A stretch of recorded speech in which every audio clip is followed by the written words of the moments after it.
Sat, sarararat, sarararat, sarararat. Sabay-sabing, piliin mo ang Pilipinas.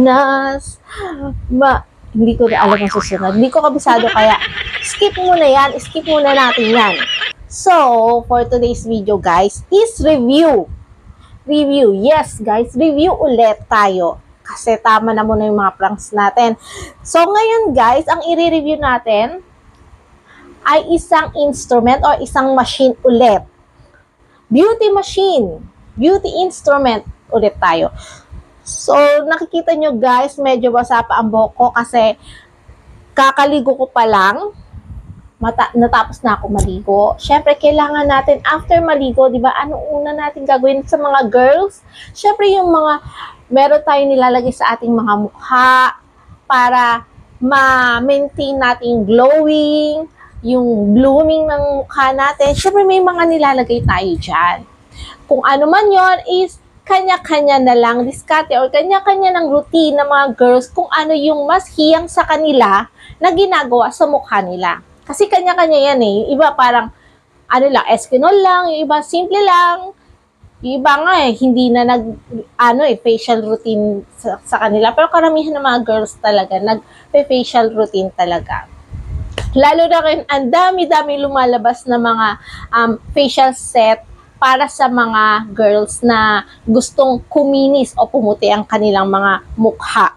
At hindi, kumbaga, maging glowing ang mga mukha nila. So, for today's video, i-review natin ang binili ko sa Shopee. Na mga last year ko pa siya binili kasi gusto kong gamitin muna at ma-experience, gaya na sabi ko sa mga last review ko, is bago ko sila i-review o ipakita sa inyo o sabihin sa inyo kung ano yung aking resulta o aking nalaman doon sa product na yon, gusto ko munang mismong ako muna ang maka-experience ng mga medyo matagalan muna. Kasi kung agad-agad kong i-review, tapos mga ilang linggo ko lang gagamitin, parang paano ba natin malalaman kung effective kung ganun lang kadali, di ba? Kailangan matagalan muna natin gamitin para malaman natin kung effective ba o magaling ba o ayos ba yung produktong ito. So, etong produktong ito ay isang radio frequency instrument. English siya. Yes, English. Siyempre ako nung una nabasa ko pa, ano ba to? Ano ba tong na to? Bakit radio frequency instrument ang nakalagay dito? Well, isa siyang facial machine. Ayan, binuksan ko na, ayan. Isa siyang facial machine. Siyempre, meron siyang manual. Beauty instrument manual. Ay, nakalagay kasi dito, RF and EMS beauty instrument. Isa siyang facial machine para sa mukha natin. Ayan. Ito siya, guys. Yan. Ganyan siya. Yan. Yung pag pinindot mo, meron lalabas na iba-ibang kulay. Siguro naman alam nyo yun, di ba, guys? Tapos, meron din siyang kasamang ganito. Ito yung charger niya. Yan. Parang ilalagay mo siya dito kasi meron siya ditong yung dalawang saksakan, parang i-charge mo siya dito, ilalagay mo siya dito, ayan yan, ilalagay mo siya dito, yan, nakaganyan siya, tapos may kasama din siyang charger cord, pero yung pinaka adapter niya is wala. So ang ginagawa kong adapter is eto, adapter ng cellphone ko. Hindi na ako bumili ng ibang adapter kasi kasya naman. So, ang tagal ko nang ginagamit, ayan. Ang tagal ko na siyang ginagamit. Kaya okay lang. Tapos, yan, ganito siya. Tapos, dito ko siya ilalagay yung pinaka-cord niya dito sa likod. Ayan, Tapos, saka ko siya sasaksak. So, makikita mo, may pula-pula dito. May pula. Sandali. Sasaksak ko na siya, ha. Kasi Kaya ako nga pala umupo dito sa sahig kasi para mas malapit sa akin yung extension. Hindi na ako kung ganun-ganun pa, nahihirapan kasi ako. So, ayan. Papakita ko, isasaksak ko siya sa extension na katabi ko. Yan. May pula siya, tapos may kulay blue siya, at may makikita kayo na parang kagaya sa cellphone na, sandali, ulitin ko Ayan. Sa cellphone na parang may umaangat dito. Ayan. Ibig sabihin, nagcha-charge siya. So, ngayon, napakita ko na sa inyo kung ano yung mga nakalagay dito sa instrument na to, sa machine na to. Ang ano kasi neto is, para ka rin nagpapa-facial sa isang salon, sa isang beauty salon. Pero this time, ikaw na mismo ang gagawa. Siyempre, may manual dito, nakalagay dito kung paano nyo gamitin. Nakalagay din dito kung yung mga hindi dapat at di dapat at dapat na gawin o hindi dapat gawin. Siyempre, at nakalagay din dito yung mga warnings, tapos nakalagay din dito yung para saan yung ganitong kulay. Yan. Iaano natin siya, open na natin siya. Ayan, no. Pag inopen siya, meron siyang 1, 2, 3, hanggang 5 level. 1, 2, 3, 4, 5 level siya. Parang kagaya din siya doon sa kilikili. Meron siya hanggang 5 level. Pero ang ginagawa ko lang is hanggang 2 level pa lang ako. Kasi, bakit? Bakit 2 level pa lang? Tagal-tagal mo nang ginamit, bakit 2 ka pa lang? Siyempre, dahil kung kayo ang gagamit nito, naku, makikita nyo, sobrang, parang siyang kinukuryente. Yes, kinukuryente po siya. Yung skin mo dito sa mukha, kinukuryente siya. Pero bago kasi gamitin to, naglalagay muna ako ng moisturizer or kaya kahit man lang anong pampadulas, kagaya ng halimbawa ito, Pond's, yan. Naglalagay muna ako neto bago ako maglagay ng ganito. So try natin. Try ulit natin. Lagay ako. Yan. Kasi sabi nila, nakalagay din dyan na pwede rin naman hindi ka maglagay, pero mas maganda kasi madulas kasi siya, medyo may pagka-moisture kasi para pag hinabod mo siya, is magaan lang. Nga pala, itong machine na to, mukha siyang mabigat, pero super gaan lang niya, promise. So, pindutin na natin. Level 2. Ayan, level 2 lang yan, oh. Namamatay ka! Level 2. May nakalagay dito power. At may nakalagay ditong LED cell. So, yung LED cell, pipindutin ko yan, meron niyang, ayan, red. May nakalagay dito sa manual kung para saan ang red na to. Nakalagay, mode 1. Ang red ay for light treatment. So, ibig sabihin, used to treat wrinkles. O, sa mga gusto na tanggalang wrinkles dyan, pagkakataon mo na, hindi mo na kailangan pumunta na clinic. O mag-spend ng napakalaking halaga para lang mawala yung wrinkles mo. Eto na. Try nyo to. Meron din naman siyang green. Ayan, ang green. May nakalagay dito is used to treat dark spot.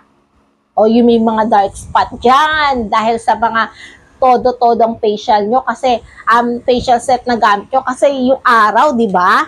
Umaano sa inyo, tumatapat. So, ang madalas kong ginagamit dito is meron ditong red, green, blue, yellow, pink. May mga nakalagay naman dito. Nasa sa inyo na lang yan kung ano ang gagamitin nyo. So, yan, try ko na ha. Ayan. Guys, ang paggamit nito is 2 to 3 times a week lang. Hindi siya araw-araw. Girl, wag mo gawing araw-araw. Kasi kuryente to. Siyempre, nakakasama din to sa balat natin. Baka ma-overdue. Oo, overdue. Baka ma-over naman yan. Ngayon, guys, na-experience kong gamitin to ng 2 weeks. First time ng 2 weeks, ginamit ko to. Alam niyo nangyari sa akin. Ha? Nangyari sa akin, wala pang 2 weeks. Ang dami-dami ko ng mga tigyawat na lumalabas. Alam niyo kung bakit? Nagpanik ako at hindi ko na to ginamit ng mga ilang linggo. Pero nag-search ako sa Google. Yung mga ganito daw na RF sa mukha. Kuryente talaga. Mararamdaman mo talaga may kuryente dumadali sa mukha mo. Kaya number 2 lang ako kasi what more pa yung number 2, medyo ramdam mo na what more pa kung level 5, 4, 3, or kaya 5, di ba? Sobrang okay na sa akin number 2. Kontento na ako dun. Kahit matagal pa ang resulta. So, yun na nga guys. Ang daming tigyawat na lumabas sa mukha ko nung ginamit ko to na mga 2 weeks.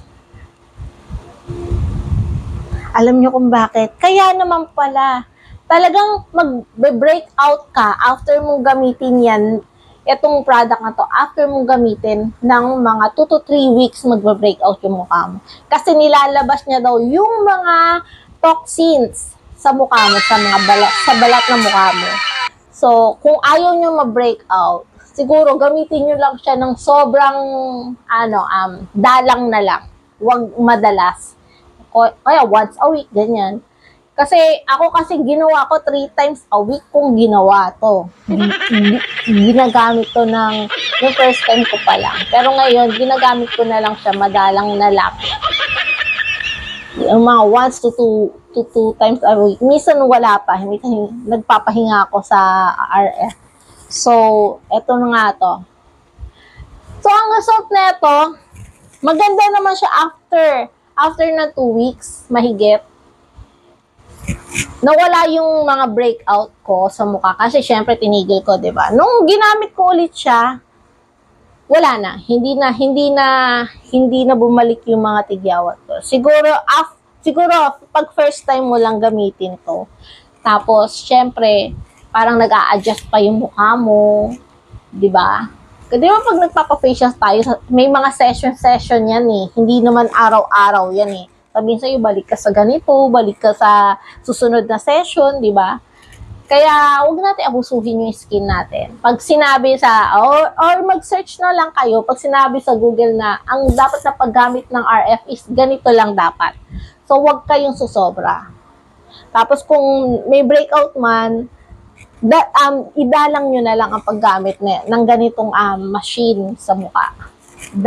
Idalang nyo na lang. Kumbaga, imbis na 2 to 3 times a week, gawin yung once a week. Yan. So, ang halaga pala ng pagkakabili ko dito is nasa 800 mahigit. Kulang-kulang 900 po siya. Saan ko siya binili? Binili ko po siya sa Shopee. Shopee ko siya binili.